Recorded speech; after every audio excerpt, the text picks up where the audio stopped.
Doctor APJ Abdul कलाम के प्रारंभिक जीवन आइए जानते हैं इस वीडियो में, लेकिन उससे पहले वीडियो को लाइक करके चैनल को सब्सक्राइब जरूर कर ले। चलिए शुरू करते हैं।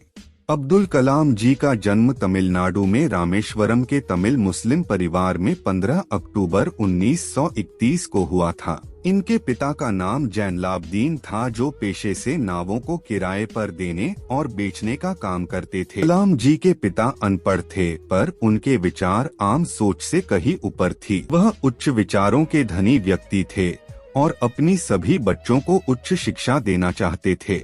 इनकी माता का नाम असीमा था, जो एक घरेलू गृहिणी थी। अब्दुल कलाम कुल 5 भाई बहन थे, जिसमें 3 बड़े भाई और 1 बड़ी बहन थी। जब अब्दुल कलाम का जन्म हुआ तब इनका परिवार गरीबी से जूझ रहा था। परिवार की मदद करने के लिए डॉ एपीजे अब्दुल कलाम ने छोटी सी उम्र में ही अखबार बेचने का काम शुरू कर दिया था। स्कूल के दिनों में वह पढ़ाई में सामान्य थे, परंतु नई चीजों को सीखने के लिए हमेशा तत्पर रहते थे। चीजों को सीखने के लिए वह हमेशा तैयार रहते थे और घंटों पढ़ाई किया करते थे।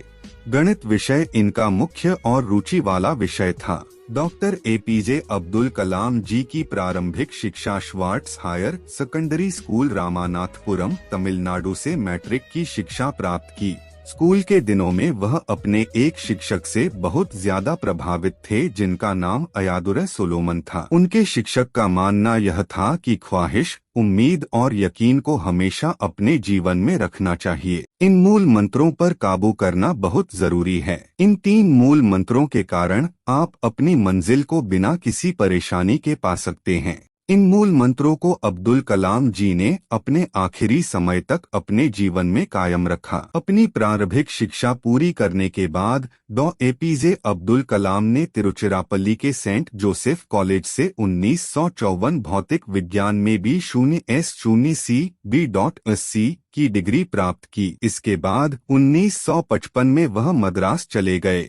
कलाम जी को लड़ाकू पायलट बनना था, जिसके लिए उन्होंने institute of technology in aerospace engineering में शिक्षा ग्रहण की, परंतु परीक्षा में उन्हें 9वां स्थान मिला, जबकि IAF ने 8 परिणाम घोषित किए, जिसके कारण वह सफल नहीं हो पाए। स्नातक की पढ़ाई पूरी करने के बाद डॉक्टर एपीजे अब्दुल कलाम एक प्रोजेक्ट पर काम करने लगे थे और प्रोजेक्ट इंचार्ज ने रॉकेट के मॉडल मात्र 3 दिन में पूरा करने का समय दिया था और साथ में यह भी कहा था कि अगर यह मॉडल ना बन पाया तो उनकी स्कॉलरशिप रद्द हो जाएंगी। फिर क्या था? अब्दुल कलाम जी ने न रात देखी, ना ही दिन देखा, ना भूख देखी, ना ही प्यास देखी। मात्र 24 घंटे में अपने लक्ष्य को पूरा किया और रॉकेट का मॉडल तैयार कर दिया। प्रोजेक्ट इंचार्ज को विश्वास नहीं हुआ कि यह मॉडल इतनी जल्दी पूरा हो जाएगा। उस मॉडल को देखकर प्रोजेक्ट इंचार्ज भी आश्चर्यचकित हो गए थे। इस प्रकार डॉ एपीजे अब्दुल कलाम ने अपने जीवन कई चुनौतियों का डटकर सामना किया। डॉ एपीजे अब्दुल कलाम करियर। स्नातक की पढ़ाई पूरी करने के बाद कलाम जी ने रक्षा अनुसंधान और विकास संगठन में एक वैज्ञानिक के रूप में शामिल हुए। इन्होंने प्रसिद्ध वैज्ञानिक विक्रम साराभाई के साथ भी काम किया। 1969 में डॉ एपीजे अब्दुल कलाम इसरो आ गए और वहां पर इन्होंने परियोजना निर्देशक के पद पर काम किया। इसी पद पर काम करते समय भारत का प्रथम उपग्रह रोहिणी पृथ्वी की कक्षा में वर्ष 1980 में स्थापित किया गया। इसरो में शामिल होना डॉ एपीजे अब्दुल कलाम के लिए बहुत ही सौभाग्य की बात थी, क्योंकि उनको ऐसा लगा कि जिस उद्देश्य के लिए वह जी रहे हैं, उनका वह उद्देश्य पूरा होने लगा है। वर्ष 1963 से 64 में अब्दुल कलाम ने अमेरिकी संगठन नासा में भी दौरा किया। भारत के प्रसिद्ध परमाणु वैज्ञानिक राजा रमन्ना ने पहला परमाणु परीक्षण किया, जिसमें कलाम जी को परीक्षण करने के लिए बुलाया गया। 1970 से 1980 के दशक में डॉ अब्दुल कलाम अपने कार्य की सफलता के कारण देश के प्रसिद्ध वैज्ञानिक बन गए और ख्याति बढ़ने के कारण उस समय की प्रधानमंत्री श्रीमती इंदिरा गांधी ने अपने कैबिनेट की मंजूरी के बिना ही कुछ गुप्त कार्यों के लिए अनुमति दी थी। डॉ एपीजे अब्दुल कलाम का राष्ट्रपति बनने का सफर। भारत के राष्ट्रपति रहने के दौरान डॉक्टर कलाम अपने कार्यों की सफलता और अपनी उपलब्धियों के कारण राष्ट्रीय जनतांत्रिक गठबंधन (एनडीए) की सरकार ने डॉ. एपीजे अब्दुल कलाम को 2002 को राष्ट्रपति पद के लिए उम्मीदवार बनाया। अब्दुल कलाम जी ने अपने प्रतिद्वंदी लक्ष्मी सहगल को भारी मतों से हराकर 25 जुलाई 2002 को भारत के 11वें राष्ट्रपति के रूप में शपथ ली। डॉक्टर एपीजे अब्दुल कलाम एक ऐसे राष्ट्रपति है जिनको राष्ट्रपति बनने से पहले भारत रत्न का पुरस्कार मिल चुका है। अब्दुल कलाम से पहले दो और राष्ट्रपति डॉ. जाकिर हुसैन और डॉ. राधाकृष्णन को यह भारत रत्न का पुरस्कार भी मिल चुका है। राष्ट्रपति के दायित्व से मुक्ति होने के बाद डॉ. कलाम ने कई शैक्षणिक संस्थानों में मानद फेलो व एक विजिटर प्रोफेसर बन गए थे। उन्होंने बनारस हिंदू यूनिवर्सिटी में जैसे मानी यूनिवर्सिटी में भी सूचना प्रौद्योगिकी में कार्य किया। कलाम हमेशा से ही देश के युवाओं के लिए प्रेरणा स्रोत रहे हैं। डॉ. कलाम हमेशा से युवाओं के भविष्य को बेहतर बनाने के लिए कई तरह के प्रयास करते रहे हैं। अब्दुल कलाम का उद्देश्य यह था कि वह भारत से भ्रष्टाचार को हटा दें। देश के युवाओं ने उनकी लोकप्रियता को देखकर डॉ. अब्दुल कलाम को 2 बार MTV youth icon of the year award से नवाजा था।